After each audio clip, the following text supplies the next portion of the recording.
তো তাহিরি ভাই এরকম একটা ওয়াজে শ্রোতাদের কথা বলতেছি, মানে আপনাদের কথা, রাগ করিয়েন না। আপনারা কত নিচে নামছেন দেখেন। কি মনে কষ্ট নিচ্ছেন?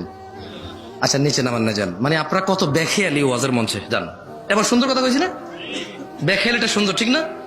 বাঙালি তো খালি মানুষের অপমান করলেই ভালো লাগে। আস্তাগফিরুল্লাহ, মাফ করুক, আল্লাহ স্বভাব খারাপ, আল্লাহ আমাদেরকে আশ্রয় দিক।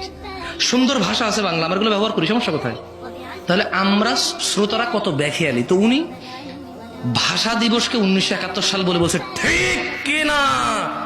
এইখান ওনার ওয়াজ তো মাশাআল্লাহ অনেক ভাষা, সবাই বলছে ঠিক। আমি বললাম লা হাওলা ওয়ালা কুওয়াতা ইল্লা বিল্লাহ। একজন বক্তা না হয় সে অনেকক্ষণ কথা বলতে বলতে গিয়ে সনটা ভুল করছে, এরাও কি ভুল করছে সবাই কেউ জানে না। তার মানে এই দেশের যে শ্রোতাদের ঠিক এর কোনো দাম নাই, এর কোনো কি নেই। আমি ভুল বলতেছি? ঠিক কিনা? এই ঠিকের দাম নাই।